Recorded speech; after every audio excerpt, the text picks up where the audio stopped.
This is the Dollemore Daily, and I'm Jesse Dollemore.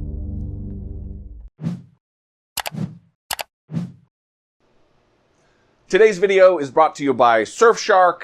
In a little bit, I'm going to talk about an offer exclusive for my audience. Before I do, though, the topic today is about, well, listen, a couple of months ago, I covered a remark made by Joe Biden where he said that even talking about the prosecution of Donald Trump is bad for democracy and ultimately for the country. And I pushed back against that idea.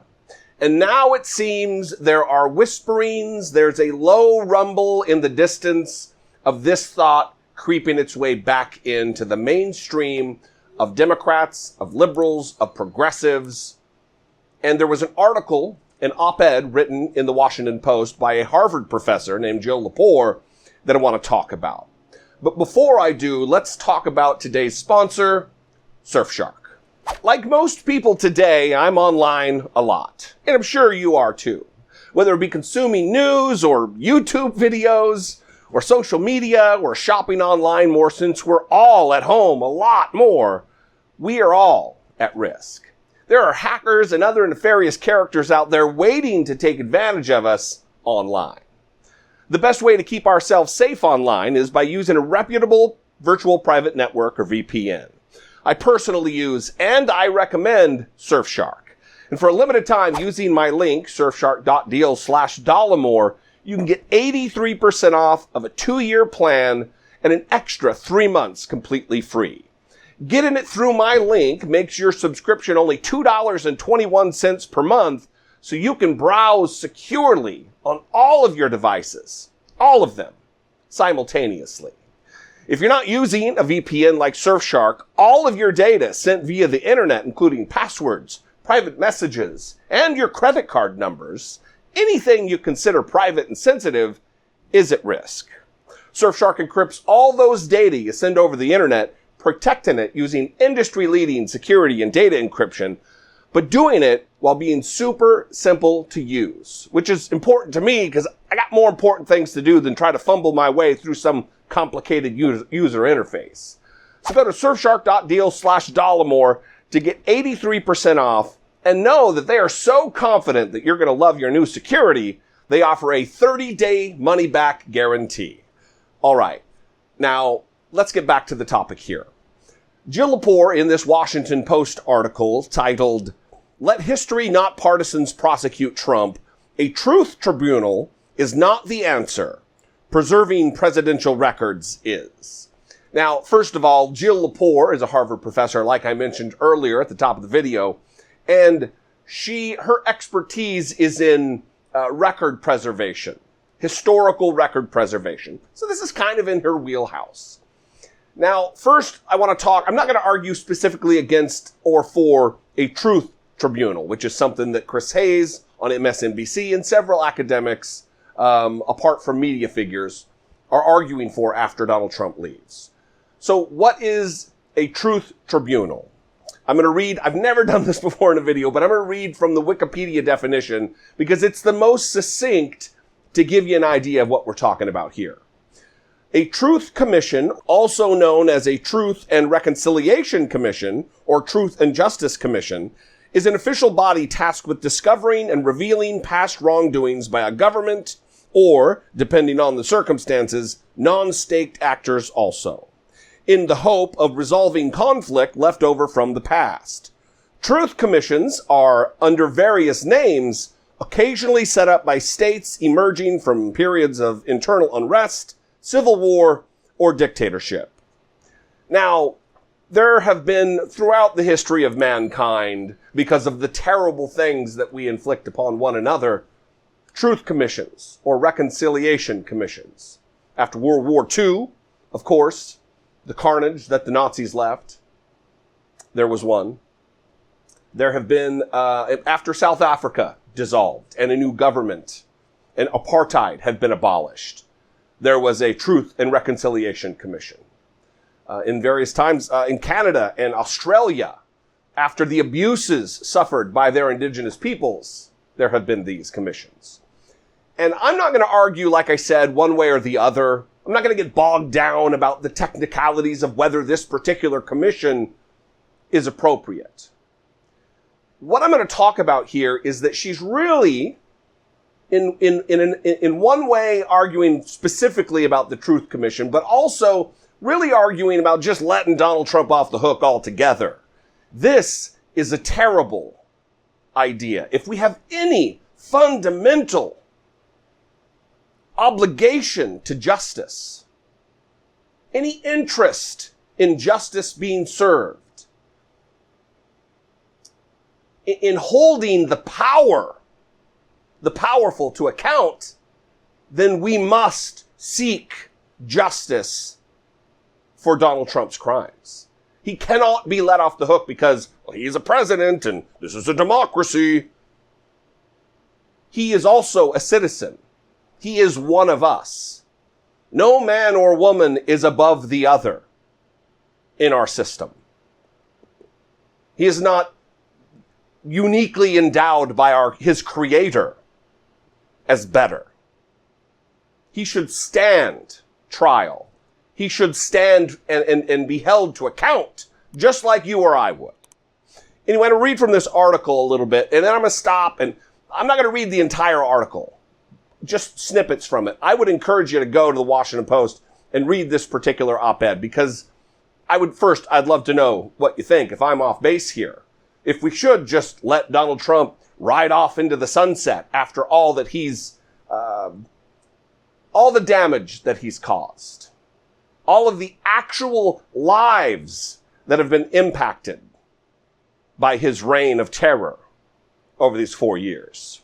Reading from the article, the most humane and reasonable way to deal with all these people, meaning Trump lackeys, if we survive this, is some kind of Truth and Reconciliation Commission. And MSNBC's Chris Hayes tweeted this month about anti-maskers in the Trump administration. Days later, NPR ran a story about the possibility of a post-Trump Truth and Reconciliation Commission. This is a terrible idea. In democracies, a peaceful transfer of power has two elements. The loser concedes without violence, and the winner accepts without vengeance. The first peaceful transfer of power in American history took place in 1801 when the Republican Thomas Jefferson, having defeated the Federalist John Adams, said in his inaugural address, "If there be any among us who would wish to dissolve this union or to change its republican form, let them stand undisturbed as monuments of the safety with which error of opinion may be tolerated, where reason is left free to combat it. This tradition might be dying, but it needs reviving, not burying." And what the professor is doing here is attempting to paint Donald Trump with a historical brush of our past, invoking founding fathers John Adams and his, at the time, not very friendly friend, Thomas Jefferson. Donald Trump and his behavior in office, his many crimes, obstruction of justice, treason, separating children from their parents by the thousands, many of them never to see their parents again, overseeing the deaths of 250,000 almost Americans, standing in the way, using his office as an impediment to any cogent pandemic policy. These are crimes that are beyond anything that has ever been conducted by a president in office. And to compare normal politics, normal transitions between presidents to Donald Trump is a fool's errand. Now look, I understand the knee-jerk reaction to get back to business, to normalize. But to let Donald Trump go scot-free, as we did with Nixon, is an untenable choice. What message does it send? That if you're a billionaire or a millionaire or president of the United States, if you hold immeasurable power, you can do what you want. Hundreds of thousands of lives be damned. The rights and liberties of Americans matter not if you're a president, if you're a man or woman of power and influence and great wealth. But if you're a little guy, you damn sure better not jaywalk across the street, because you will be held to account. That's what Professor Lepore is saying here. This is the argument she's making. Now, obviously, she's not saying the little guy shouldn't get justice. But to make an argument to let Donald Trump off, I don't see it. Continuing from the article, surely post-Trump, when that day comes, there will be investigations. A bipartisan 9/11 style commission to study the federal government's response to the pandemic seems not only likely, but essential. And Harvard Law School's Mark Tushnet has argued for a non-prosecutorial fact-finding commission of inquiry to investigate possible abuses of power by the Trump-era Justice Department. But the Trump administration is not Nazi Germany, nor is it a nation defeated in war. Its wrongdoing, a litany that includes corruption, fomenting insurrection, separating parents and children at the border, and violently suppressing political dissent, should be investigated by journalists, chronicled by historians, and in some instances, tried in ordinary courts. Now, this is where all of this so far has been really her arguing for not having a Truth and Reconciliation Commission. But these next paragraphs are where she veers off course and is really arguing for a get-out-of-jail-free card for Donald Trump. If Joe Biden is inaugurated in January, the Justice Department might decide to pursue charges against Trump officials. So might state attorneys general. Biden has said such prosecutions would be a, quote, very unusual thing and probably not very good for democracy, unquote. New administrations in failed or failing democracies, places like Argentina and the Philippines, routinely bring criminal charges against opponents. But this has not been the practice in the United States. Going back to the rejection of the Alien and Sedition Acts, Biden, emphasizing the independence of the Justice Department, has stated that he would neither question its judgment nor interfere with its actions should it decide to pursue charges. In his recent House divided speech at Gettysburg, Biden, no Lincoln, said, "We are facing too many crises. We have too much work to do. We have too bright a future to have it shipwrecked on the shoals of anger and hate and division." In the trade-off between prosecution and stability, Biden chooses stability. Much of the left does not. This is not a zero-sum game. This is not a binary choice. That if we prosecute Donald Trump, if we hold him to account and let justice be served, it is an unstable situation for our republic and our democracy. This is simply not the case. Both things can be served at the same time. As a nation, we can walk and chew gum simultaneously. And to assert otherwise is nonsense. Continuing on, the American historian Kevin Baker wrote in the New Republic 2 years ago, Americans must at some point decide on which truths we still find self-evident. If anyone has a better suggestion than truth and reconciliation, have at it. And then the professor continues, that better suggestion is the ordinary working of justice, the strengthening of democratic institutions, and the writing of history over time through the study of carefully preserved records. Well, professor, carefully preserved records and an accurate writing of history or journalists doing their work doesn't prosecute criminality.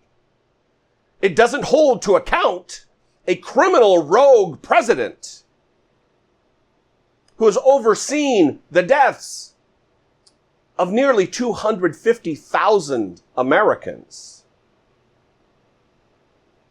It doesn't reunite children with their parents. It doesn't re-spool the unspooled yarn of obstruction of justice. The violation of the emoluments clause. The using of his sacred office to profit himself. It tells a story, to be sure, but it doesn't offer justice. Many Trump critics will find this suggestion maddeningly insufficient. Given the scale of the administration's mendacity and cruelty, taking back the White House, if that happens, doesn't seem like quite enough of a victory. But the appetite for vengeance is a symptom of the same poison. In the end, the strongest argument against either criminal trials or a truth tribunal, should Biden win, is that it would let the Democratic Party and every other institution that is not the Republican Party off the hook for driving the nation into a flaming cauldron. The left is keen to blame the right, but what the nation needs, pretty urgently, is self-reflection, not only from Republicans, but also from establishment Democrats and progressives and liberals and journalists and educators and activists and social media companies and honestly, everyone. This may be true, but this paragraph in and of itself, and that's where I'm going to end it, doesn't point the finger where it justifiably belongs pointed. This lets Donald Trump off the hook.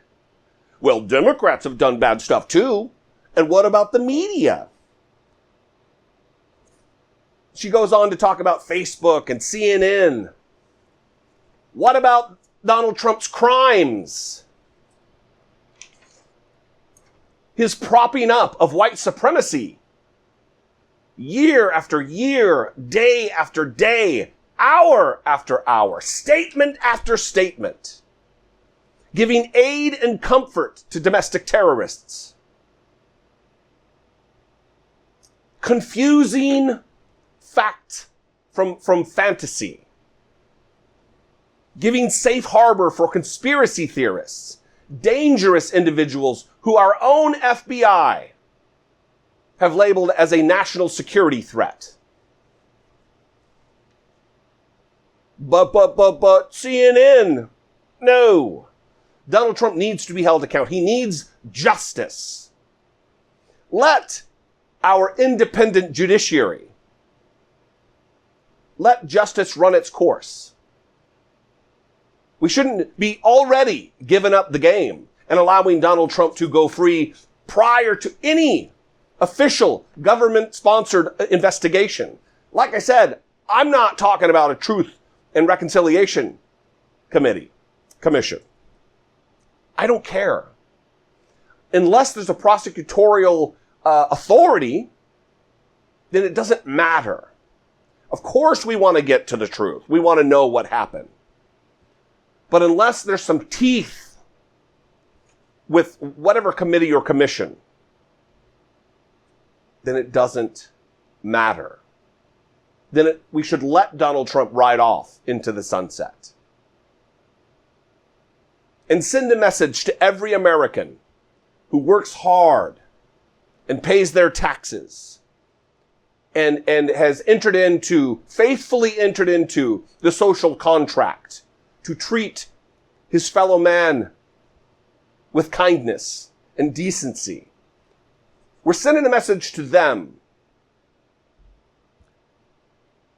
that the rules matter for you, but they don't matter for guys like Donald Trump. They don't matter for the family of the Trumps, for the Trump trollish children. You work hard, good. That's your role in life. And you had better not step out of line, because you will be held accountable. But Donald Trump does things on a grand and horrific scale. And for the good of the country, let's look the other way, y'all. No. I say no. I'd like to know what you say. 714-576-4054. Of course, you can always email me, and please do, daily@dollemore.com.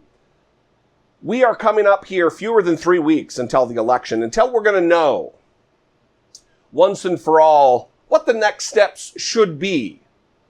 Whether we have 4 more years of an unhinged Donald Trump with zero accountability if he gets reelected. Because then there's not another election on the horizon that he has to work around and act decent for, because he can't even do it through a first term. What's he gonna be like in a second term? Or a Joe Biden presidency to reset, a Control-Alt-Delete on the Donald Trump reign, moving forward into modernity with decency and reverence for our institutions. I'm looking forward to those days. Follow me on social media. I'm on Instagram, Twitter, and everywhere else. And if you can find it, if you're interested, click the link below to become a channel member. For fewer than $2 a month, you can help support my work here on YouTube. If I'm not your flavor, and that is okay, I'm not for everybody, find someone out there who is an independent YouTube creator, political commentator, giving you analysis that is independent, and support that person. I love you guys. I appreciate you. I'll see you next time. Be genuine. Take care of one another.